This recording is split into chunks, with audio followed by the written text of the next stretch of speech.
Kabla ya taarifa hizi za ndani ambazo tunazileta moja kwa moja kutoka hapa Mbeya, Tanzania, ikiwa unatazama kwa mara ya kwanza na hauja subscribe katika channel yetu ya Tanzania ITV, chukua sekunde moja tu, bonyeza patoni ya subscribe, washa kengele ili kuendelea kupata taarifa hizi kemkem kila wakati. Cha muhimu cha kuzingatia, naomba ukaweze kubonyeza alama ya like na karibu. Sasa taarifa nzito ni hizi.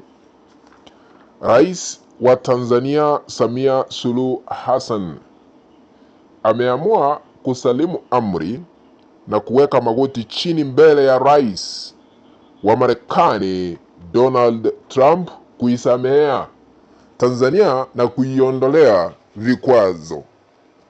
Unapotazama kwa skrini yako, chapisho hili linasema ya kwamba Tanzania yaiomba Marekani kuondoa vikwazo. Sasa wamesalimu amri baada ya kujipiga kifua hii serikali ya Samia.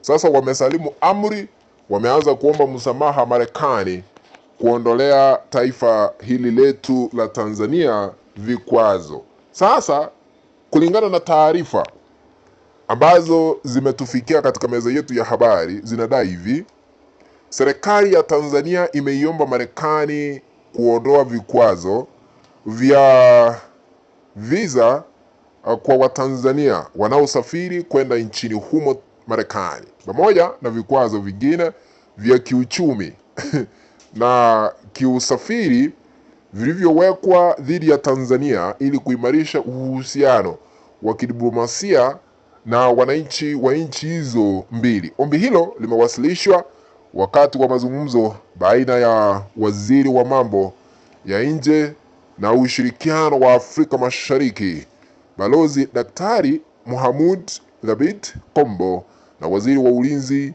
na jeshi la kujenga taifa Daktari Raimo Nyasiaho, pamoja na ujumbe maalum wa wajumbe 11 wa baraza la wawakilishi wa Marekani Congress kutoka vyama vyote viwili vikuu nchini humo.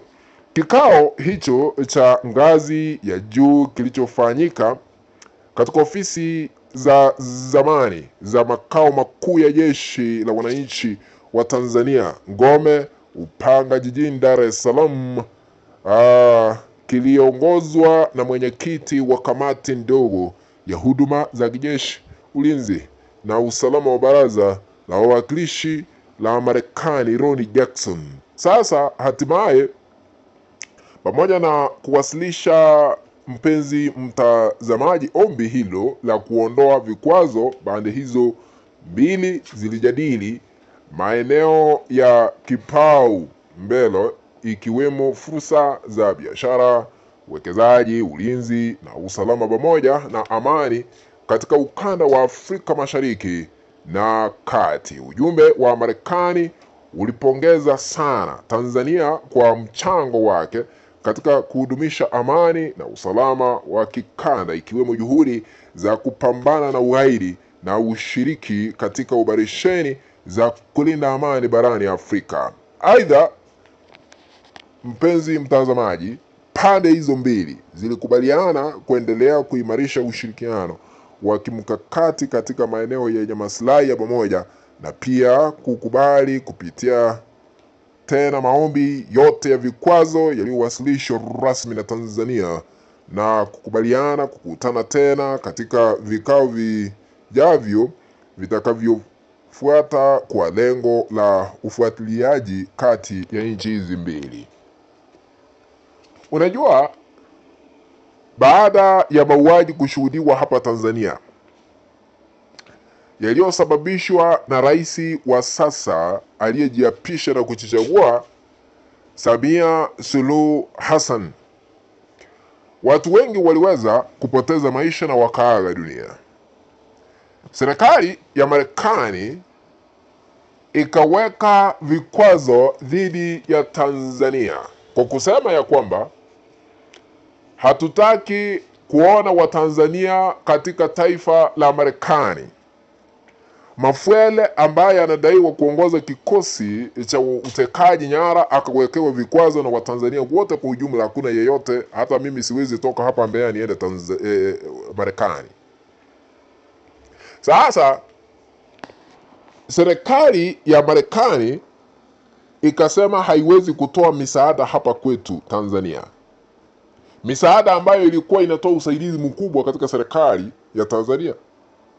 Wakasema hawezi kufadhili udhalimu.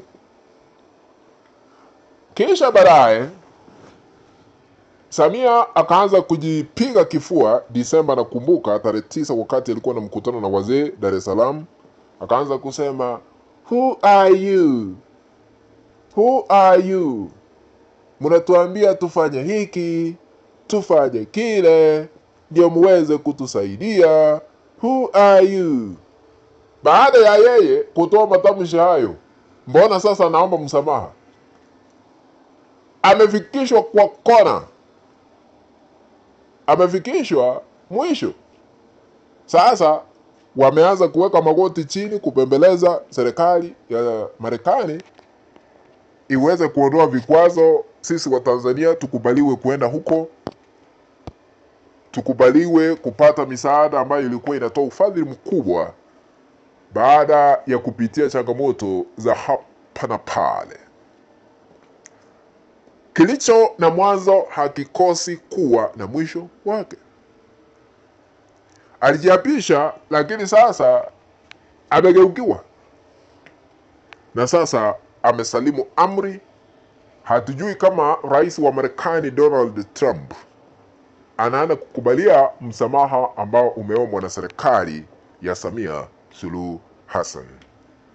Najua kufikia sasa haki bado haijapatikana kwa wale ambao waliaga dunia, waliopoteza maisha kwa kupigwa risasi, kwa sababu kuna baadhi ya wale ambao walizikwa katika makaburi ya halaiki kufuatia zile picha ambazo tuliweza kuoneshwa kupitia CNN na PPC na Al Jazeera, picha ambazo ziliweza kunazwa kupitia satellite, mara nyingi zinatumika na vyombo vya habari vya kimataifa, ambavyo viliweza kuonyesha kuna baadhi ya wale ambao waliweza kuzikwa katika makaburi ya halaiki, na kuna familia bado kufikia sasa hazikufanikiwa kupata miili ili kuizika na kuonyesha heshima ya mwisho.